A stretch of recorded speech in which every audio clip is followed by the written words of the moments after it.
Hello everyone, welcome to my channel. So guys, आज हम physical chemistry की जो यूनिट है सरफेस केमिस्ट्री एब्जॉर्प्शन उसे आज से स्टार्ट करेंगे। और आप लोगों की रिक्वेस्ट पे ही मैं जो ये यूनिट्स के जो टॉपिक है इसे मैं कंप्लीट करा रही हूँ, ठीक है। और मोस्ट टाइम भी टॉपिक है गाइस, तो आपको वीडियो एंड तक देखना है। तो आज ये जो सरफेस केमिस्ट्री एब्जॉर्प्शन की जो टॉपिक है, फर्स्ट टॉपिक है सरफेस टेंशन। तो इसको हम आज से स्टार्ट करेंगे, ठीक है। तो चलिए वीडियो को स्टार्ट करते हैं। चैनल पर नए हैं तो प्लीज़ चैनल को लाइक सब्सक्राइब कर दीजिएगा। और फिजिकल केमिस्ट्री से रिलेटेड और भी टॉपिक्स देखने के लिए आप फिजिकल केमिस्ट्री की प्लेलिस्ट चेक कर सकते हैं। और एमएससी फर्स्ट सेम के नोट्स परचेस करने के लिए आप मुझे व्हाट्सएप पे मैसेज कर दीजिएगा। डिस्क्रिप्शन में व्हाट्सएप नंबर शेयर कर दिया है मैंने।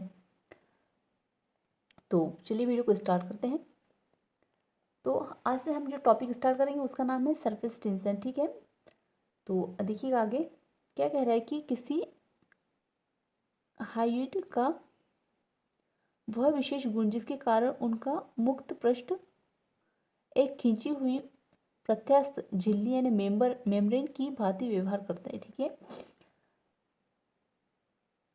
यहाँ पे कह रहा है कि जो कोई हाइट है जिसके जिसके विशेष गुण से जिसके विशेष गुण के कारण क्या होता है, जो मुक्त पृष्ठ एक खींची हुई प्रत्यास्थ झिल्ली होती है जो मेम्ब्रेन्स होती है उसकी भांति व्यवहार करता है, ठीक है।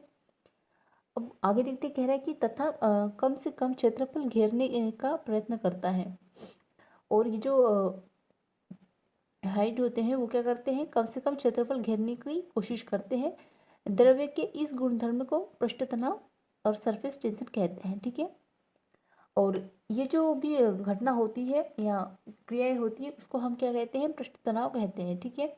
आपको पृष्ठ तनाव नाम से ही समझ में आ रहा है कि क्या होता है, वो क्या करता है, कम से कम क्षेत्रफल घेरने का जो क्रिया होगी उसको हम क्या कहेंगे, पृष्ठ तनाव कहेंगे, ठीक है। और इसको इंग्लिश में कहा जाता है सरफेस टेंशन, ठीक है। इतनी बात समझ में आई। अब आगे देखते हैं। अब आगे कह रहा है कि किसी लिक्विड का सरफेस टेंशन वह फोर्स होता है जो लिक्विड के सरफेस पर खींची काल्पनिक रेखा की यूनिट लेंथ पर लाइन के लंबवत वर्क करता है, ठीक है।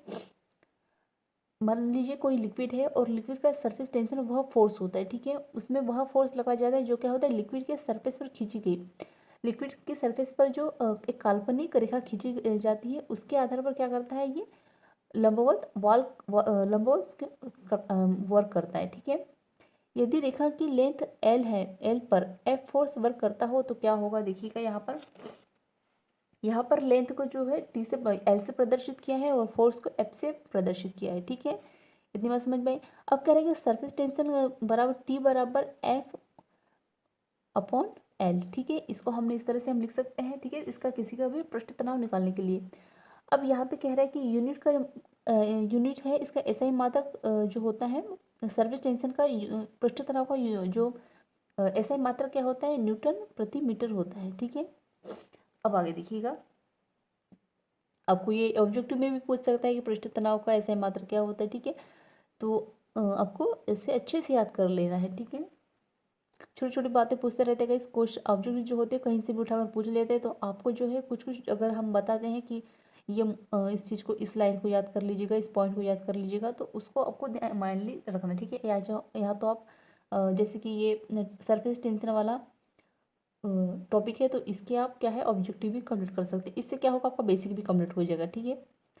अब लिक्विड का टेम्परेचर इंक्रीज करने पर सरफेस टेंशन की वैल्यू कम हो जाती है। क्या होता है, जब अगर आप किसी भी कोई लिक्विड है और उसका अगर आप टेम्परेचर इंक्रीज करेंगे तो क्या होगा, उसका जो पृष्ठ तनाव की जो वैल्यू है वो क्या हो जाएगी, कम हो जाएगी। एंड क्या करेंगे, क्राइटेरियल टेम्परेचर क्रांतिक ताप पर जीरो हो जाएगा, ठीक है। इसका जो क्रिटिकल टेम्परेचर होगा वो क्या होगा, जीरो हो जाएगा, ठीक है। अगर इसमें कह रहा है कि अगर लिक्विड का अगर आप टेम्परेचर इंक्रीज करेंगे तो क्या होगा, इसका जो पृष्ठ तनाव है यानी सरफेस टेंशन है वो क्या होगा, उसकी वैल्यू कम हो जाएगी और इसका जो क्राइटेरिया टेम्परेचर होगा वो भी क्या होगा, जीरो हो जाएगा, ठीक है। इतनी बात समझ में आई। अब आगे देखिएगा, अब इसमें दो चीज़ें दी गई हैं, ससंजक बल है ना, कोहेसिव फोर्स। अब इसके बारे में देख लेते हैं, ये ससंजक बल होता क्या है। तो क्या कह रहे हैं कि एक ही कंपाउंड के एटम, ये काट दिए गए हैं, ठीक है। तो एक ही कंपाउंड के एटम के मध्य लगने वाले अट्रैक्शन फोर्स को कौन सी फोर्स या ससंजक बल कहते हैं, ठीक है। मतलब एक ही कंपाउंड में के मध्य लगने वाला अट्रैक्शन फोर्स, ठीक है। मतलब मान लीजिए कोई एक कंपाउंड है और उसके मध्य लगने वाला अट्रैक्शन फोर्स को आप क्या कहेंगे, कोहेसिव फोर्स या ससंजक बल कहेंगे। ठीक है, अब आगे कह रहा है कि सॉलिड कोहेसिव फोर्स की वैल्यू मैक्सिमम होती है। ठीक है, इसकी वैल्यू क्या होती है, एक तो मैक्सिमम होती है, फलस्वरूप उनके शेप फिक्सेड होते हैं और इसका जो शेप होगी वो भी क्या होगी, फिक्स होगी। ठीक है, अब क्या कह रहे हैं, गैसेस में कोहेसिव फोर्स की वैल्यू नगण्य होती है। ठीक है, जीरो होती है। ठीक है ना, इसमें जो गैस होती है इसके, तो गैसेस में कोहेसिव फोर्स की वैल्यू क्या होगी, जीरो होगी। ठीक है, अब आगे देखिएगा, सेकेंड नंबर में है अधेसिव फोर्स, यानी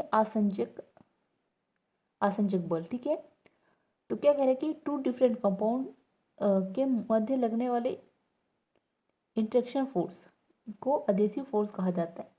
दोनों चीज़ें बहुत ज़्यादा क्लियर है और काफ़ी इजी सा टॉपिक है। मान लीजिए इसमें कि अगर ससंजक बल है तो एक ही कंपाउंड के मध्य लगेगा बल। ठीक है, और अगर दो कंपाउंड के बीच में अगर आकर्षण बल यानी कि इंटरेक्शन फोर्स लग रहा है तो क्या होगा, अधेसिव फोर्स होगा। ठीक है, अगर एक ही कंपाउंड के मध्य अगर कोई बल लगेगा तो वो क्या, अट्रैक्शन बल लगेगा। ठीक है, कोई बल नहीं, आपको मतलब थोड़ा अच्छे से लिखना है एग्जाम में।